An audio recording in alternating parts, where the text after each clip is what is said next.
বাংলাদেশ থেকে প্রতি বছর হাজার হাজার শিক্ষার্থী তাদের উচ্চশিক্ষার স্বপ্ন পূরণের জন্য দেশের বাইরে পড়ালেখা করতে যাচ্ছে। তার পিছনে আরও অনেক শিক্ষার্থী আছে যারা তাদের এই স্বপ্নটা পূরণ করতে ব্যর্থ হচ্ছে। এছাড়াও আমরা অনেকেই এখন প্রস্তুতি নিচ্ছি কিভাবে আমাদের উচ্চশিক্ষার জন্য দেশের বাইরে যেতে পারি। আজকের ভিডিওটা মূলত তাদের জন্য। আমরা যারা উচ্চশিক্ষার জন্য দেশের বাইরে যাওয়ার প্রস্তুতি নিচ্ছি, আমাদেরকে অবশ্যই কিছু বিষয় আগে থেকেই প্রস্তুত করে রাখতে হবে, যাতে আমরা আমাদের কাঙ্ক্ষিত স্বপ্নটা খুবই সহজে সমাধান করতে পারি। সেই বিষয়গুলো হচ্ছে, প্রথমেই আপনার একটা বৈধ পাসপোর্ট লাগবে।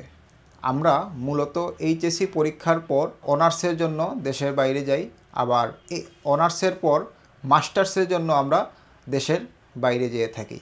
তো আমাদের হচ্ছে একটা অবশ্যই বৈধ একটা পাসপোর্ট লাগবে। আমরা যাতে এই পাসপোর্টটা আগেভাগেই করে রাখতে পারি। আমরা ভিসা আবেদনের ক্ষেত্রে এসে যদি আমরা পাসপোর্টের আবেদনের কথা চিন্তা করি, সেটা আমাদের জন্য একটা ভুল সিদ্ধান্ত। আপনার একাডেমিক যে সনদগুলো আছে সেগুলো অবশ্যই মূল কপি আপনি আপনার নিজের কাছে সংগ্রহ করে রাখবেন।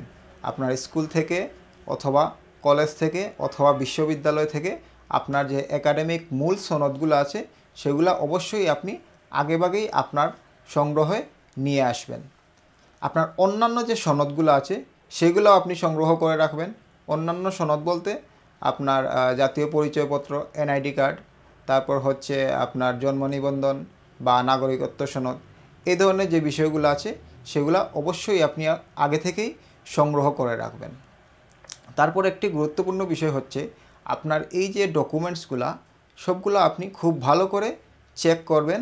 এখানে আপনার নামের বা অ্যাড্রেসের বা বাবা মার নামের কোনো জায়গায় কোনো ধরনের ভুল ত্রুটি আছে কি না। যদি থেকে থাকে আপনাকে আগে থেকেই এই বিষয়গুলোর সমাধান করে রাখতে হবে। আমাদের এই নামের বানান বা স্পেলিং মিস্টেকের কারণে অনেকের ভিসা রিফিউজ হয়ে থাকে। তারপরে যে গুরুত্বপূর্ণ বিষয়টা হচ্ছে, আপনি কোন দেশে যাবেন সেটা আগে থেকেই আপনি একটু প্ল্যান করে রাখবেন। শুধু কোন দেশে যাবেন সেই প্ল্যানটা করলে হবে না, তার পাশাপাশি হচ্ছে আপনি কোন সাবজেক্টে পড়বেন, এই সাবজেক্টটা কোন বিশ্ববিদ্যালয়ে আছে, সেই বিষয়গুলো আপনি আগে থেকে একটু খোঁজখবর নিয়ে রাখবেন। তা না হলে আপনি সেশন গ্যাপে পড়ে যেতে পারেন। কারণ হচ্ছে আমাদের আগে থেকেই নলেজ রাখতে হবে কোন বিশ্ববিদ্যালয় কোন সেশনে স্টুডেন্ট নেয়। সেই সেশনে আগে থেকেই আমাকে প্রিপারেশন নিয়ে অ্যাপ্লিকেশন করতে হবে। তারপর হচ্ছে আপনার ফান্ডসের যে বিষয়টা আছে সেটা আপনি আগে থেকেই প্রস্তুতি নিয়ে রাখবেন।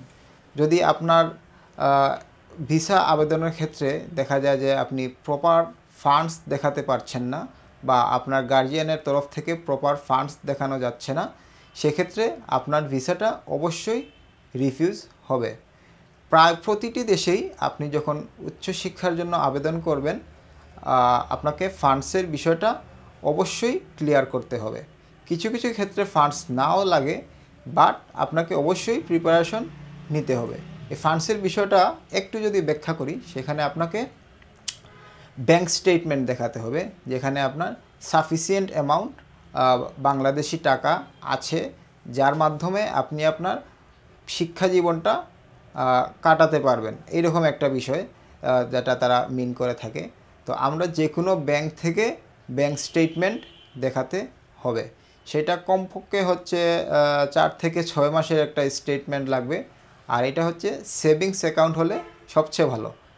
এফডিআর হইলে হয়, বাট কিছু কিছু দেশের ক্ষেত্রে এফডিআরটা তারা অ্যালাউ করে না। সব দেশই চায় যে সেভিংস অ্যাকাউন্টে যাতে ব্যালেন্সটা দেখানো হয়। আর অবশ্যই আপনারা এই বিষয়টা খেয়াল রাখবেন, ব্যালেন্সটা যাতে অল্প সময়ের না হয়। 4 থেকে 6 মাসের একটা ফান্ডস ম্যাচুরিটি থাকতে হবে। অর্থাৎ আপনি প্রায় 4 থেকে 6 মাস আগে আপনি এই ফান্ডসের প্রিপারেশনটা নিয়ে রাখতে হবে। এখানে ফান্ডসের ক্ষেত্রে আরও কিছু বিষয় হচ্ছে যে, আপনি যে বিশ্ববিদ্যালয়ে পড়ালেখা করতে যাবেন তার টিউশন ফি, সেখানে আপনার অ্যাপ্লিকেশন ফি, আদার্স যে ফিগুলো আছে, আপনার এম্বাসি ফি, এয়ার টিকেট, আপনার অ্যাকোমোডেশনের খরচ, এই বিষয়গুলো যদি আপনার আগে থেকে প্রস্তুতি না নেন, তাহলে আপনি আবেদন করার পর দেখবেন যে আপনার পেপারস আসছে, কিন্তু ফান্ডসের কারণে আপনি পরবর্তী ধাপে যেতে পারছেন না। সেজন্য এই বিষয়গুলোও আপনাকে খুব মনোযোগ সহকারে খেয়াল রাখতে হবে। তারপরে যে বিষয়টা আপনাকে অত্যন্ত মনোযোগের সাথে দেখতে হবে সেটা হচ্ছে যে আপনার আবেদন প্রক্রিয়া। অর্থাৎ আপনি যখন আপনার সব প্রস্তুতি নিয়ে নেবেন তখন আপনি বিশ্ববিদ্যালয়ে আবেদন করবেন। প্রথমেই আপনাকে অফার লেটার কালেক্ট করতে হবে। আপনি যে বিশ্ববিদ্যালয়ে যে সাবজেক্ট চুজ করছেন সেই বিশ্ববিদ্যালয় থেকে আপনার অফার লেটার নিয়ে আসতে হবে এবং এই অফার লেটার অনুযায়ী আপনি আপনার টিউশন ফিটা প্রোভাইড করতে হবে। কিছু কিছু ক্ষেত্রে তারা কন্ডিশনাল অফার লেটার দেয়, কিছু কিছু দেশ বা বিশ্ববিদ্যালয়, আপনাকে সেই কন্ডিশনটা ফুলফিল করতে হবে। আর যারা কন্ডিশন ছাড়াই অফার লেটার দেয় সেখানে আপনি আপনার টিউশন ফি প্রোভাইড করবেন এবং প্রয়োজনীয় ডকুমেন্টসগুলো বিশ্ববিদ্যালয় থেকে কালেক্ট করবেন।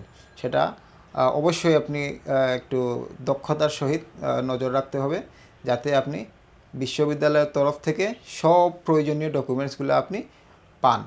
তারপর হচ্ছে আপনি এই ডকুমেন্টসগুলো সহ আপনি আগে যে ডকুমেন্টসগুলো আপনি রেডি করেছেন, আপনার passport, NID card, bank statement এবং আদার্স যে বিষয়গুলো নিছেন বা একাডেমিক সার্টিফিকেটগুলো, এই সবগুলা বিষয় নিয়ে আপনি এম্বাসিতে আপনার ভিসার জন্য আবেদন করবেন। এই প্রসেসের মধ্যে আরও কিছু গুরুত্বপূর্ণ বিষয় আছে, সেটা হচ্ছে আপনার যে সনদসমূহ সেগুলো অবশ্যই আপনি সত্যায়িত করতে হবে। আপনার বোর্ড বা ইউনিভার্সিটি সেখান থেকে আপনার সনদগুলো সত্যায়িত করে রাখতে হবে এবং কিছু কিছু দেশের ক্ষেত্রে মন্ত্রণালয় অর্থাৎ শিক্ষা মন্ত্রণালয় এবং পররাষ্ট্র মন্ত্রণালয়েরও অ্যাটাস্টেশন লাগে। আবার কিছু দেশের ক্ষেত্রে দেখা যায় যে তাদের এম্বাসি থেকেও অ্যাটাস্ট করে নিয়ে আসতে হয়। তো এই বিষয়গুলো অবশ্যই আপনি যে দেশে আবেদন করছেন সেই দেশের তাদের যে ইমিগ্রেশন অথরিটি আছে বা তাদের এম্বাসির যে ওয়েবসাইট আছে সেখানে এই বিষয়গুলো লেখা আছে যে আপনার কী ডকুমেন্টসগুলো রেডি রাখতে হবে আপনার এম্বাসিতে যাওয়ার পূর্বে। তো এই ডকুমেন্টসগুলো আপনি রেডি করবেন। আর এখন যে বিষয়টা বলবো সবার শেষে, সেটা হচ্ছে আপনার জন্য সবচেয়ে গুরুত্বপূর্ণ বিষয়, সেটা হচ্ছে আপনার পূর্ব প্রস্তুতি। আমরা এতক্ষণ যা কথা বলেছি সবগুলোই পূর্ব প্রস্তুতি, কিন্তু এখন আমি যেটা বলবো সেটা অন্য একটা বিষয় নিয়ে, যে আপনি দেশের বাইরে পড়ালেখা করবেন সেটা আপনি আগে থেকেই স্থির করে রাখতে হবে। যদি আগে থেকে স্থির করতে না পারেন, আমরা এতক্ষণ যে কথাগুলো বলেছি সেই কথাগুলোর মধ্যে আপনার কোনো না কোনো বিষয়ে আপনি গ্যাপস রেখে দিবেন, যার কারণে আপনি আপনার কাঙ্ক্ষিত সময়ে এবং কাঙ্ক্ষিত দেশে আপনি ভিসা আবেদন করতে নাও পারেন। আপনার স্টাডি গ্যাপের সম্ভাবনা হবে বা আপনার ভিসা রিফিউজালের সম্ভাবনা হবে। সেই জন্য আপনি মন থেকে আগে থেকেই আপনি যে বিদেশে পড়ালেখা করতে যাবেন সেই বিষয়টা আপনি আগে থেকেই মনে মনে প্রস্তুতি নিয়ে রাখবেন। আপনার ফ্যামিলির সাথে, আপনার গার্জিয়ানের সাথে এই বিষয়গুলো আলাপ করবেন এবং আস্তে আস্তে এই প্রস্তুতিগুলো নিয়ে তারপর হচ্ছে আপনি একটা ইউনিভার্সিটিতে আবেদন করবেন এবং এম্বাসিতে আপনি দাঁড়াবেন। তাহলে ইনশাআল্লাহ আপনার ভিসা রিফিউজ হবে না। ধন্যবাদ সবাইকে। এইরকম আরও ভিডিও পেতে সিলেটের ডাক মাল্টিমিডিয়ার সাথেই থাকুন।